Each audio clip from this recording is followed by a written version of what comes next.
Isa sa mga demon races ang nagtanong sa kanilang pinuno kung may mga pagbabago ba talagang nangyayari. Dahil nasirhan na raw ang kalangitan, ano pa raw kaya ang posibleng magawa nila? Sinang-ayunan ito ng isa pa at sinabing pumunta na raw ito at magbigay galang sa ninuno, pagkatapos ay bumalik na sa closed-door cultivation. May isa namang nagsabi na hindi raw ba dapat ay naramdaman din ito ng matandang ninuno.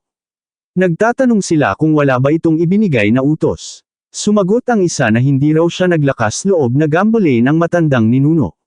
Kung gusto raw nilang magtanong, sila na mismo ang magtanong dito. Agad naman silang pinatahimik ng kanilang pinuno at sinabing ang pagpapakita ng Human Emperor ay hindi isang maliit na bagay. Ipinag-utos niya na magpadala ang bawat paksyon nila ng ilang tauhan upang imbestigahan ang sitwasyon sa kapatagan. Agad itong sinang-ayunan ng lahat. Pagkatapos ay nalipat ang eksena. Napakamot sa ulo si Zhao Mo at nagtanong sa kanyang master kung ayos lang ba ang ginawa niya. Sumagot si Duguzan na pwede na raw iyong pagtiyagaan. Ngunit sa isip nito, hindi siya makapaniwala na nakagawa talaga si Zhao Mo ng ganito kalaking kaguluhan. Tinatanong niya ang sarili kung ganoon ba talaga kahalimo ang talento at aptitude ng batang ito. Bigla namang inisar ni Xing Zaiyo si Xiao Wugi at sinabing kung tama raw ang pagkakatanda niya, kahit ang resulta ng pagsusulit ni Xiao Wugi ay hindi man lang umabot sa ganoong antas. Tama raw ba? Nahihiya namang sumagot si Xiao Wugi na hindi raw niya inilabas noon ang lahat ng lakas niya. Lumapit naman si Master Duguzan kay Zhao Mo at sinabihan niya ito na hindi na raw kailangang subukan pa ang aptitude nito. Mula ngayon, sasailalim na raw siya ng kanyang gabay. Lilinangin daw nito ang battle the heaven and earth. Magalang na sinang-ayunan iyon ni Zhao Mo. Pagkatapos ay lumabas na sila sa silid.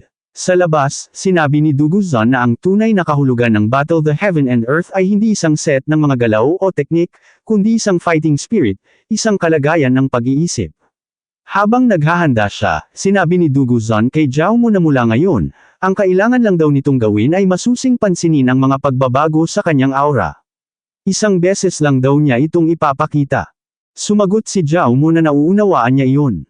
Huminga ng malalim si Master Duguzan. Pagkatapos, agad siyang nagpakawala ng matinding aura mula sa kanyang buong katawan, bagay na ikinagulat ni Zhao Mo. Ang aura nito ay naging isang dambuhalang anyo ng enerhiya na parang isang napakalaking nilalang. Agad itong naglunsad ng isang malakas na pag-atake na lumikha ng napakatinding sinag ng enerhiya na sumabog paitaas hanggang sa kalangitan. Nang unti-unti nang mawala ang alikabok at usok sa paligid, kalmadong tumindig si Master Duguzan. Pagkatapos ay tinanong niya si Zhao Mo kung naunawaan na ba nito ang kanyang ginawa. Magalang na sumagot si Zhao Mo na ang battle against heaven and earth ay ang kapangyarihang maghari sa lahat ng bagay. Natahimik si Master Duguzan sa sagot ni Zhao Mo. Pagkatapos ay inakbayan niya ito at pinuri dahil kahanga-hanga raw na agad nitong naunawaan ang ganoon karami. Ngunit nadidismayang sumagot si Zhao Mo na mukhang hindi raw masyadong nasiyahan ang kanyang master. Dapat daw ay hinintay muna niyang makatawid siya sa core formation realm at mapataas ang kanyang comprehension bago siya pumunta rito. Pinagsabihan naman siya ni Master Duguzan na hindi nito kailangang magmadali sa paglilinang ng battle against heaven and earth. Mas bagay daw ang teknik na ito na hasain at unawain sa pamamagitan ng tunay na labanan. Habang mas marami raw siyang laban na buhay ang nakataya, mas natural daw siyang lalakas. Pagkatapos, iniabot niya ang isang libro, ang Sacred Origin Art. Sinabi niya kay Zhao Mo na bilang master nito, may isa pa raw siyang teknik na ituturo, at nais niyang iyon muna ang matutunan ni Zhao Mo. Dapat daw ay makatulong ito upang mapabilis ang pagtaas ng kanyang lakas sa labanan. Agad itong kinuha ni Zhao Mo at nagtataka siyang nagtanong kung may kinalaman ba ang teknik na ito sa Holy Ancestor Sect. Sumagot si Duguzan na tama raw iyon. Ang Sacred Origin Art ay personal na nilikha ng Holy Ancestor. Kahit daw hindi ito isang heaven-grade technique, napakalaki ng potensyal nito. Kapag nalinang ito hanggang sa pinakasukdulang antas, posibleng hindi ito magpahuli sa isang heavenly grade technique. Agad namang naunawaan ni Zhao Mo ang tinutukoy ng kanyang master. Ngunit bago pa man umalis si Duguzan, pinagsabihan niya si Zhao Mo na sa mga susunod na araw ay manatili muna ito roon at mag-focus sa paglilinang ng teknik na ito. Magalang namang sumagot si Zhao Mo na nauunawaan niya iyon bilang kanyang alagad. Ngunit bago pa man umalis si Master Duguzan, agad siyang lumingon kina Xing Zaiyo at Xiao Wugi. Pinagsabihan niya ang dalawa na huwag daw nilang bigyan ng problema ang kanilang junior brother, lalo na si Xing Zaiyo.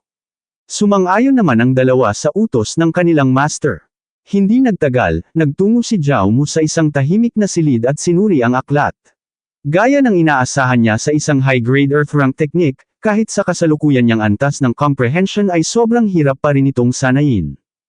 Ang Sacred Origin Art ay hindi isang combat technique kundi isang teknik na nagpapalakas ng spiritual na kapangyarihan. At ang pagpapalakas na ito ay hindi nagmumula sa pagpipiga ng potensyal o pagsusunog ng haba ng buhay, kundi sa pagpapatibay ng mga meridian. Nagsimula siyang umupo at mag-cultivate. Habang umiikot ang matinding enerhiya sa kanyang katawan, iniisip niya na ang mga meridian ang mga daluyan ng spiritual na kapangyarihan, at hindi madaling bagay ang palakasin ang mga ito. Ang katotohanang nagagawa ito ng Sacred Origin Art ay sapat ng patunay kung gaano kamakapangyarihan ang Holy Ancestor.